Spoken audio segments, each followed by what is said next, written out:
இனியவர்களே, இந்த நாளில் நாம் திரு அவையோடு இணைந்து புனித மரியாவின் துயரங்கள் நினைவை வியாகுல மாதா விழாவை கொண்டாடுகிறோம்.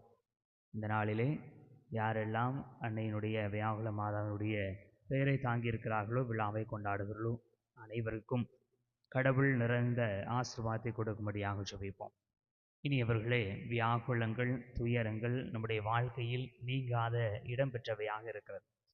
இந்த துன்பத்தை வியாகுலத்தை யார் சரியாக புரிந்து கொள்கிறார்களோ, யார் மிக துணிவோடு ஏற்றுக்கொள்கிறார்களோ அவர்கள் வரலாற்றில் மிகச்சிறந்த மனிதர்களாக இருக்கிறார்கள், அல்லது தங்களுடைய வாழ்க்கையை மிக அற்புதமாக மாற்றியிருக்கிறார்கள்.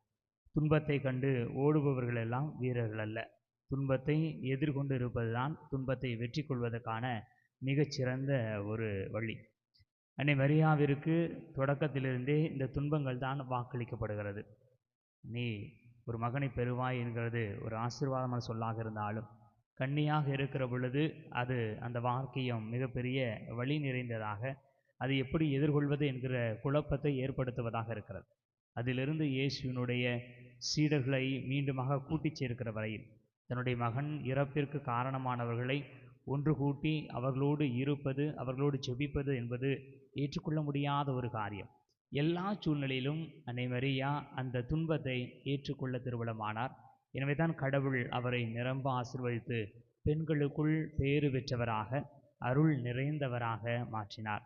அன்னை மரியாவை போல நமது வாழ்வில் வருகிற எல்லா துன்பங்களையும் ஏற்றுக்கொள்ள முயற்சி செய்வோம். கடவுள் நம்மை ஆசீர்வதிப்பாராக. தூய